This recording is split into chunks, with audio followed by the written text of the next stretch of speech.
Nakapanood nga ako kagabi ng food vlogger na pumunta ng Binondo para tikman tong fried siopaw. Grabe, natakam talaga ako. Parang 10 PM na yun, tapos naghanap ako ng mabibilhan pero wala dito sa amin. Grabe, kaya sabi ko, bukas na bukas gagawa talaga ako. Kaya eto, gawa tayo ng fried siopaw. Hindi nga ako sigurado kung nagawa ko to ng tama, pero ang lambot naman ng tinapay na nagawa ko and luto siya hanggang loob, kaya to na. Gawa na natin. Dito nga meron akong 500 grams ng giniling na baboy. Wala na tong balat nung pinagiling ko. Nilagyan ko yan ng 1/4 cup ng diced na carrots, 1 and 1/2 tablespoon ng tinadtad na bawang, isang buong white onion. Tapos lalagyan natin yan ng mga 2 tablespoon ng kinchay, salt and pepper. Tapos lamasin natin yan ng bonggang-bongga. Mga 3 to 4 minutes. Lalamasin natin yan para talagang mag-bind siya. Hindi natin kailangan ng binder dito, itlog or flour. Basta lamasin nyo lang siya. Kung gusto nyo mas malasa, pwede kayong maglagay ng MSG. Tapos naglagay din ako dyan ng maraming onion chives. Mas masarap kasi yung medyo ma-aromatic siya kaya ang dami kong nilagay na onion chives. Pero nasa sa inyo pa rin yun, pwede rin ng onion leeks. Hinalo ko nga lang yan para hindi siya maging labsak. Tsaka natin to i-marinate o i-rest for 30 minutes. Dito naman, paghahaluin natin yung 210 ml natin ng water, room temp lang, and 1 teaspoon ng yeast. Tinunaw ko na kagad yung yeast kahit instant yon para hindi siya magbuo-buo dun sa flour natin. Nilagyan ko rin niya ng kaunting sugar mula dun sa 1/2 cup natin. Then, set aside. Dito naman sa ating bowl, maglalagay ako ng 350 grams ng all-purpose flour and 150 grams ng cake flour. Kapag walang cake flour, pwedeng 500 grams na lahat ng all-purpose flour. Nilagyan ko rin yan ng 2 tablespoon plus 2 teaspoon ng baking powder. Hinalo ko nga lang dyan yung mga flour mixture natin. Naglagay ako ng well sa gitna.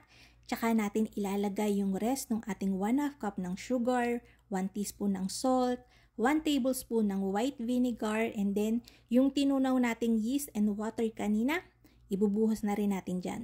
Hinalo ko lang yung gitna para halos matunaw yung sugar and salt, tsaka natin ilalagay yung ating 30 grams ng shortening. Pwede naman ang oil, kaya lang kapag oil kasi medyo malutong yung kinakalabasan ng crust.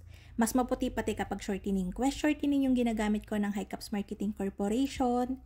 Hinalo ko lang yan hanggang maging dough yan. Makikita nyo naman, hindi malagkit yung dough natin, so huwag kayong mag-alala.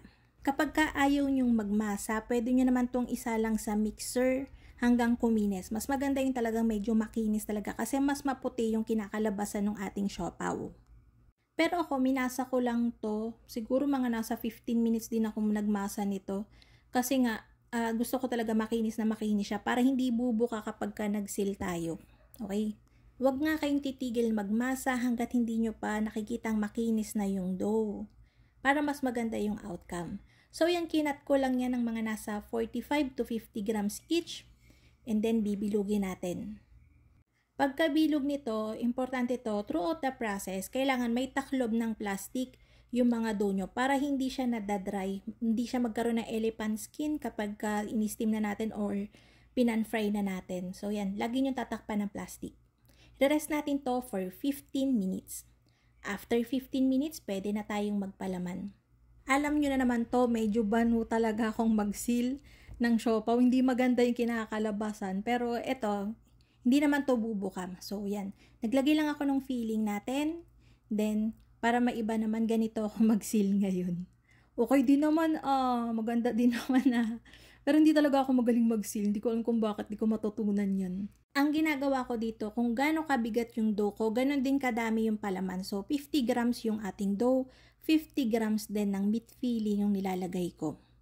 So, yan. After nating mamold lahat yan, i-rest natin to for 15 minutes. Syempre, may taklob ng plastic para hindi madry.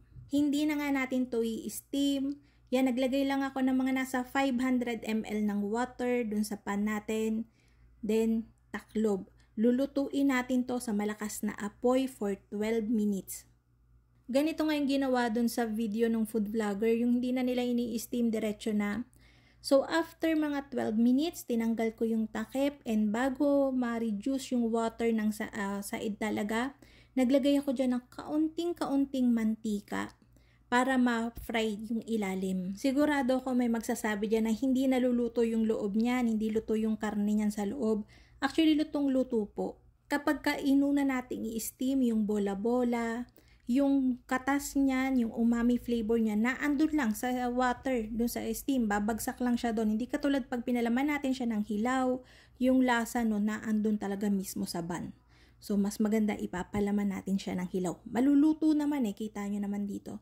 Lutong-luto po yung palaman sa loob. Ang lambot-lambot nga nung tinapay natin, tsaka ang sarap, grabe, craving satisfied talaga. Kaya ayun na nga mga kanlutong tinapay, sana'y nagustuhan niyo yung ating video for today. Magkita-kita tayong muli. Ito pong muli ang lutong tinapay. Bye-bye!